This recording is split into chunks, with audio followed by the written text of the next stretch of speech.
Hey guys, Rock and Roll back with some more Hero Colosseum. This time, as the title says, it's the good, the bad, and the RNG. This is basically 3 battles, each of which showing one of the outcomes you can expect to have whilst playing the Hero Colosseum. Now, these are all... I got this idea after playing... These were literally played back to back. So, I had the idea. I wasn't recording at the time, which is why you've got the little bit in the corner there, because I've uploaded this from my PlayStation, but... yeah, like I say, these perfectly show off the 3 different outcomes you can expect while playing Hero Colosseum Online.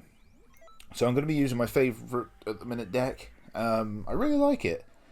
It's good defence, it's got some decent attack, and it's a great counter to Golden Freezer when people use that, so works pretty well. For anyone who says it, yes, I know this person's level 35, but my reasoning for showing it is very, very good actually. It's the fact that they had a red name. Now, red names usually mean that they've had a lot of DCs in the past, so I was expecting to not actually get a full game. Which is why this one is qualified as the good, because this isn't a rage quit, so yeah. But he goes first. He's got Rose and Gotenks. It was actually pretty potentially heavy-hitting deck. I like this deck at the minute, I say. I find it a lot of fun. Plus it avoids any of the quote-unquote OP figures that I tend to hate using. There's sort of like a set list of figures that I try not to use. I do admittedly have a deck set up with some of them, because you've got to have a killer deck sometimes when you find any of the dicks on here who deserve to get a good kick in. But anyway, Gotenks here, the damage version, hits but Bardock very hard considering he's had a double boost and Whis defenses, so that was pretty nasty. I'm kind of lucky because I think that's the speed version of Adult, so she hasn't got the best defense. Nah, defense is pretty lacking, so we got kind of lucky with that one. Plus I get the counter attack. So, like I say, this game is shown more to as the good version, as it is somebody who has a history of DCing, presumably bad internet connection, but they didn't, so yeah. But as you can imagine, it's not a one-sided game, but me being level 99, having fully leveled up figures, obviously gave me a huge advantage at the start. But believe me, things get a lot more interesting after this game. Especially, I think Game 3, which will be the RNG, that'll show off, yeah, what I usually talk about when it comes to RNG. But anyway, with this one, like I say, credit to my opponent in this one. I've had a lot of people rage quit recently, like literally at least half of my games end in rage quits, which is why I am playing very little Hero Colosseum at the minute. In fact, yesterday I played 5 games and only 2 of them finished. One of them was against G's. Who beat me, by the way. Shout out to G, he beat me mainly because I forgot about new Evo Vegeta's ability and thought that my Jiren could outspeed him. It wasn't until I hit complete that I realised, oh shit, he's actually going to be faster than me. But you live and you learn. But no, shout out to G, great game. Really enjoy playing G. Same as Santana, Edge, all those guys, you know. I would seriously recommend, if you haven't already, message them and ask them for a game. You'll learn a lot by playing them. Also watch their streams. G and Santana stream on Twitch, so they're quite knowledgeable. And if you need somebody to teach you about how to use Android 18 in swimsuit form, go watch G. Because he uses that figure more than anyone I know. Also, I've not talked about this battle particularly much, but there's not a whole lot to say about it. It was just a case of me battering down his figures until they all died. That's basically what it was, but like I say, it was more about just giving credit to somebody for sticking around and showing off that people do actually stay in battles and complete them.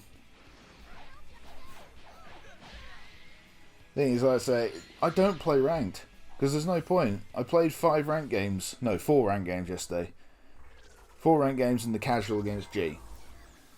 And 3 of the ranked games quit. What's the point? What is the damn point? Also, I used this deck for all of the ranked games, so like I say, I'm trying to stick away from it. I know people, especially when you're watching, people get bored seeing the same figures every time, so I know I've shown this deck off before, but I like it. I think it's cool. I think it's different. And I just hate using Videl, Vados, Evo Vegeta now. You know, it's all just... It's not fun, because everybody uses them. And I can't blame them, because when you've got powerful stuff available to you, you use it. It's just common gamer sort of strategy. So I don't blame them for that, I just don't have fun doing it, so that's why I make all these obscure decks. Which hopefully you enjoy watching, whether they win or lose. Because I enjoy using them. It's also very satisfying when you use a deck like this against the decks with the more OP ones. And you watch as sort of you win. It's quite a satisfying feeling.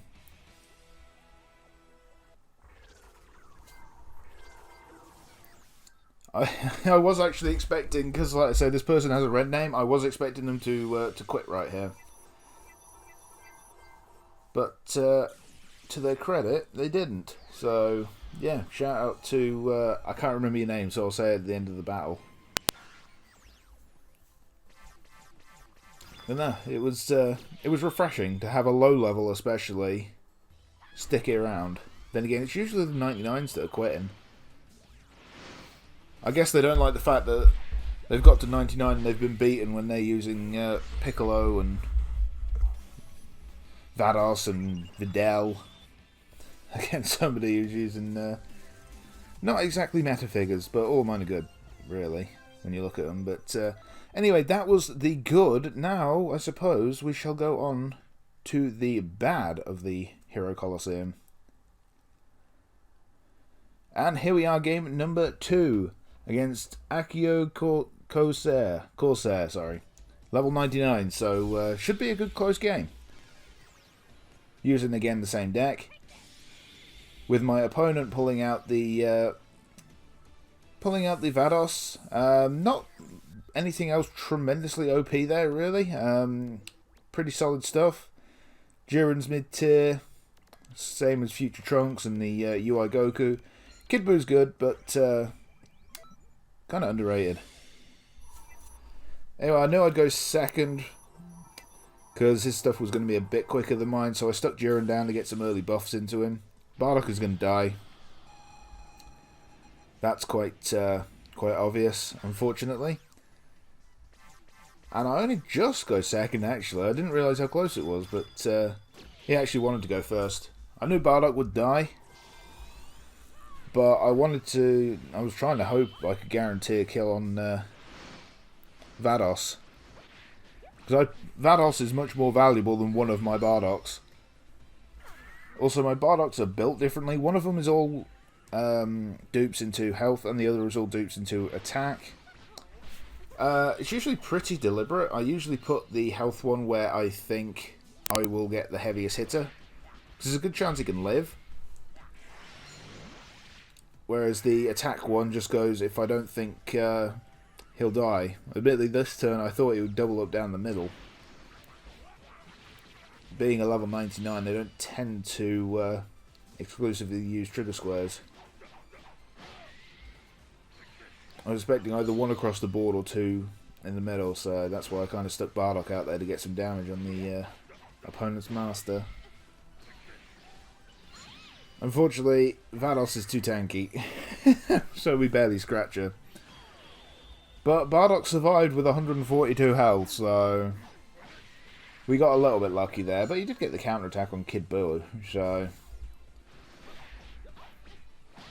And we have dropped Vados, I believe, yeah, basically to half health. So I'm quite happy with that, because I'm going to kill Buu here. Possibly? Oh no, I'm not, am I? Completely forgot about Vados. Really does have a a big effect on your team. Right, so I can't leave Bardock out there again, I don't think. No,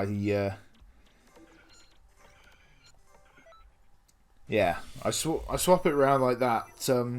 Reason being, Fu is going to take out the Jiren, because there's no way that they're going to kill Bardock and then get through to Fu, because I'm actually quicker now. Thanks to having Fu instead of Whis. So I actually get to go first, which means I kill both of his stuff on the right-hand lane, and I get a decent chunk of damage on the Master. That's why I think it's very risky strategy to never change your formation unless you're going for a hyper-defensive team. In which case you've got Piccolo, Vados to the right, and then either Golden Frieza or Super Saiyan 4 Goku in the back line. In which case you don't really ever need to change until something dies. But here goes Jiren. I love Fu. He is such an underrated figure. Because he can do a hell of a lot of damage. I think I'm running up back on skills on him. Because I didn't want to run up second skills. Excuse me, on him. I might try that on his other form though. He has a health form.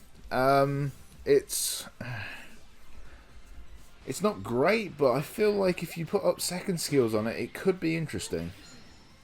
Plus 1,000 to his attack and the 20% damage, it could be quite interesting sticking him down the middle. Making him your front row tank. Able to take out whatever's in the back line behind the Piccolo. Because that's usually what I'm planning my decks for 9 times out of 10. How can I deal with the Piccolo? Anyway, that was a good turn for us. We killed 2 of his. I want Jiren off the field. I just wanted to get some more buffs on the team in all honesty. And I was pretty sure something would die because this Goku was going down. So I wanted to just put the Bardock there. Because he's dead regardless what hits him. So might as well just stick him there. Plus it gets another buff into everyone. So that was the mindset behind putting Bardock there. Also this does mean that we will kill future Trunks. Because even if future Trunks somehow kills Bardock, Fu's got more than enough attack to deal with him. Like I say, I really like Fu. Very overlooked figure. I think even at the time he came out, people didn't really give him too much of a chance. But you should, because he's a good figure. Especially when you've got Bardock's here buffing him up. Which is why I think he could work well as a frontliner. Sort of his health version. Because you can... He's got reasonable defense. I think he's got something like 1700 defense. So... Combine that with Bardock's buffing up the defense, and that could be some nasty damage he could put out. He could certainly tank some, and he could put a reasonable amount out with some up second skills on.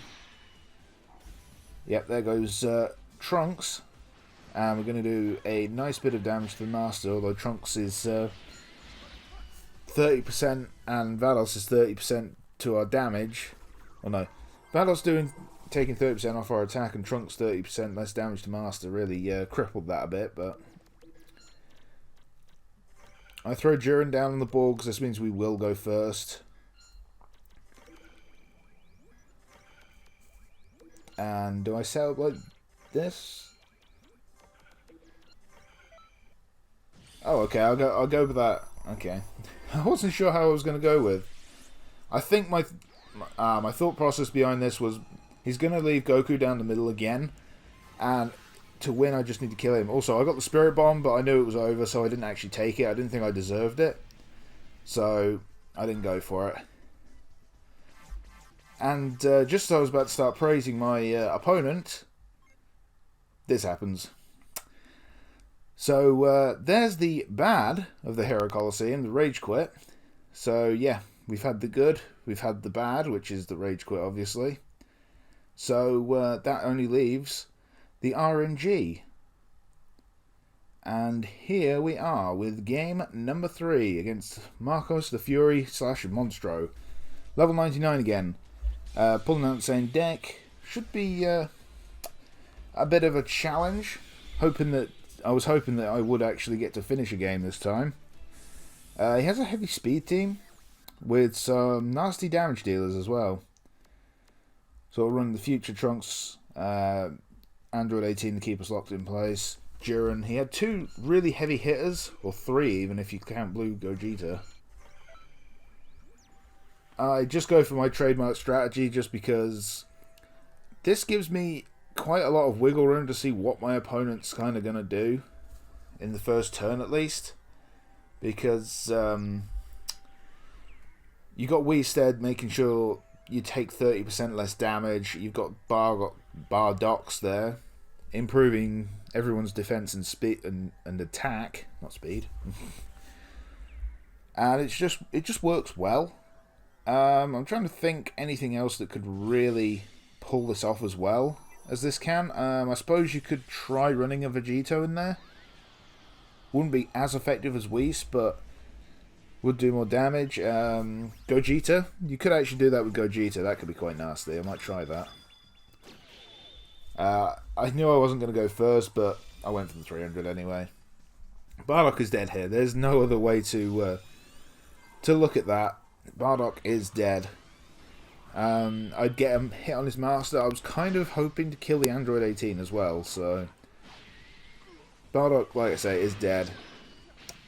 Vegeta alone will hit for well over 8,000. So there's no way in hell that Bardock was going to survive getting hit by him and Future Gohan. And I think this will prove it. Let's just see. Yeah, 9,345. So if Vegeta had been alone, he wouldn't have killed him. But he had a friend, so you can... This was... I wasn't sure at the time whether that was good or bad. It was good in the sense that it didn't buff up his figures, but bad in the sense that he still has one more figure than me. And even with 55 health, it has a lot of value. Because you always have it there to just sponge a hit if you need it to. So, might have been better if we'd taken it out. But, nothing we could do about it. So yeah, we lost the Bardock first turn. Which is quite unfortunate. We're also locked in place with those two. So, I just stick Fu in behind Whis. Because Whis isn't going to die. Unless he puts... both Vegeta and something else on there. In which case Fu would actually go and kill the Vegeta. And I get the feeling he doesn't want to lose that yet. I think he could have taken a risk this turn and actually just put Vegeta and the Jiren on my right. And have them both hit me directly. And I think he'd have won. I think it's almost guaranteed because I have nothing that reduces the damage he does to my master there, so going second again, no way to stop that. I am actually going to do a fair amount of damage to his master though, because I've got both Whis and Fu going for it. And the next about 5 attacks, I'm going to say 5 or 6 actually, starting from when my guys start hitting. This doesn't really matter what he's doing right here. We're going to wait until our guys start attacking, and then I'll say what's going to happen, or why RNG has become so prevalent in this particular match. So Bardock's about to die. Anyway, I looked at it. I knew if I had a counter-attack this turn, I would win. I just needed one. I had 2 people. If I got high rolls on them both, I would probably win. So, Fu was going first. And he hits for 9,500. No counter. Okay. We've got Whis. It's okay. He's going to hit for 5,123. No counter. I'm thinking, okay, it's still not awful. We're not in a bad position right now. It's just unfortunate that I've had to throw the Jiren out. I put Jiren behind Whis and Fu on the right. Guessing that he'll kind of keep a similar strategy. Probably putting one across the board to protect himself just in case. Now he's going to outspeed me again. That goes without saying. There's no way I can really stop that when he's got Future Gohan there, as well as Android 18 if he needs it. But my opponent was actually taking quite a while, so... But yeah, that was the first two instances where RNG didn't favour me. The next two are the killer ones. So, my opponent's going to go first. Spirit's Bomb's charging. The Spirit Bomb really wouldn't have changed anything in this game.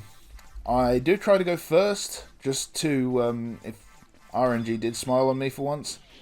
It didn't, but that's fine.